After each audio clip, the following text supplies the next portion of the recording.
The Su-27, known in the NATO bloc as the flanker, is an ideal aircraft for long-range air combat and for seizing control of high altitude. As the final and most advanced production fighter of the Soviet Union, it combined speed, agility, and true multi-role capability. Today we'll talk about ways to unlock its full potential in War Thunder, covering everything from its earliest variants to Chinese export models. Although weapon loadouts and avionics differ significantly between Su-27 variants, the family shares several hallmark features, an impressive number of hardpoints, and a blended wing body design that provides high lift and allows the aircraft to sustain large angles of attack. At the same time, the Su-27 bleeds speed and energy in sharp maneuvers, making it heavily dependent on engine power. As a result, in close-range gunfights, the early models leave much to be desired. When it comes to gameplay, the Su-27, Su-33, and the Chinese J-11 handle almost identically. The main difference is that the naval Su-33 is reinforced for carrier operations, making it a couple of tons heavier. The Su-27 and J-11 can carry up to 10 AAMs into battle, while the Su-33 can carry up to 12. Their arsenal includes the class-leading R-27ER, a semi-active radar-guided missile, and the R-27ET, an infrared-guided variant suited for long-range shots on fast targets in afterburner, such as the F-14 or F-15.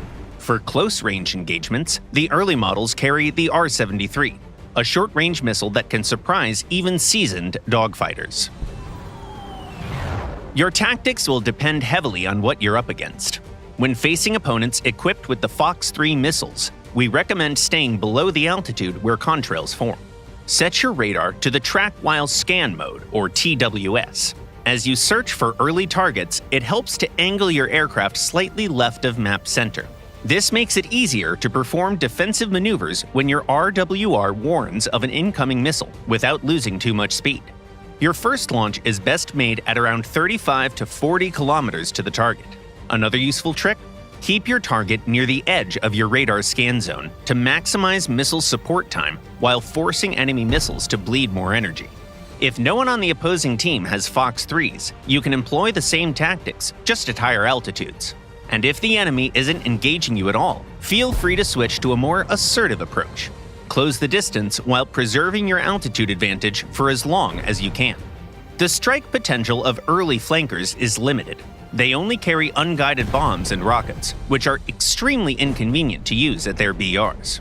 All in all, early Su-27s are not suited to ground attack roles.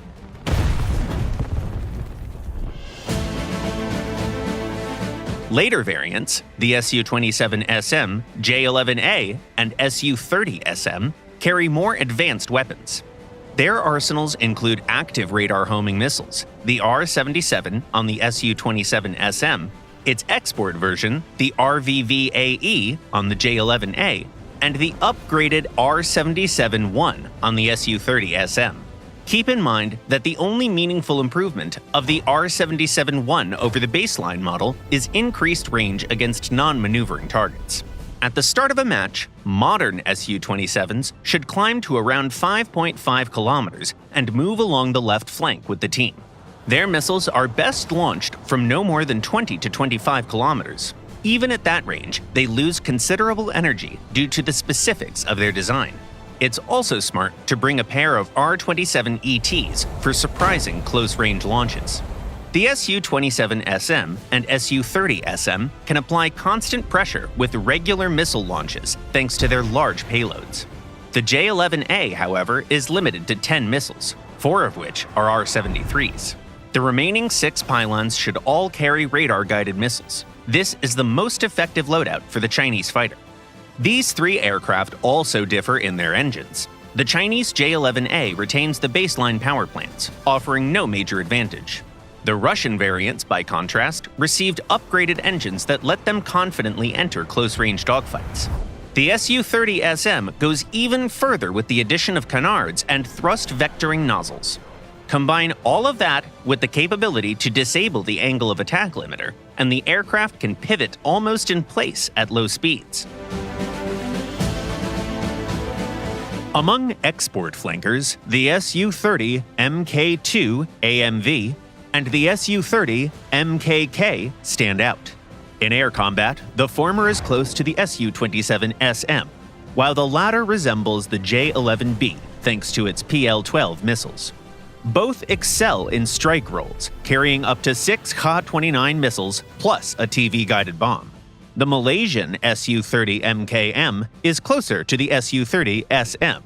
It has thrust vectoring for comfortable dogfights and advanced avionics, which make it a true multi-role aircraft. At the peak of the Russian flanker line sits the Su-30 SM-2. Its IRBIS radar, with antenna deflection angles reaching 120 degrees, allows longer target tracking and missile guidance while maneuvering defensively. New engines further improve acceleration and vertical performance. The Chinese J-11B deserves special mention. It carries 6 PL-12 active radar missiles and 4 infrared-guided PL-8B missiles. The J-11B can take forward positions and fire from 35 to 40 kilometers with confidence. Its only notable drawback is that the PL-8B lacks thrust vectoring, making it less effective in close-range dogfights compared to the R-73. For ground attack, the Su-27 SM can carry 4 Ka-29 TDs, while the J-11B can take Ka-29 TEs. These weapons are best used early in a match from the altitude of around 5 kilometers and at a distance of 9 to 11 kilometers. The J-11B also has a thermal imaging targeting pod, which makes spotting targets significantly easier, although equipping it means giving up one missile. The Su-30 SM and Su-34 have the strongest strike potential in the lineup. Their optics, long-range Ka-38MT thermal-guided missiles, and Ka-38ML laser-guided missiles are among the best in their respective classes. The employment of the Ka-38MT is similar to the Ka-29, but you can begin launching them from around 15 kilometers. To reduce the chance of interception by enemy SAMs, however, closing in a bit is usually a safer option. The Ka-38ML, meanwhile, can be launched using coordinates, allowing you to disable enemy air defenses even without a direct line of sight. That's it for today. Share your own flanker strategies, and good hunting out there!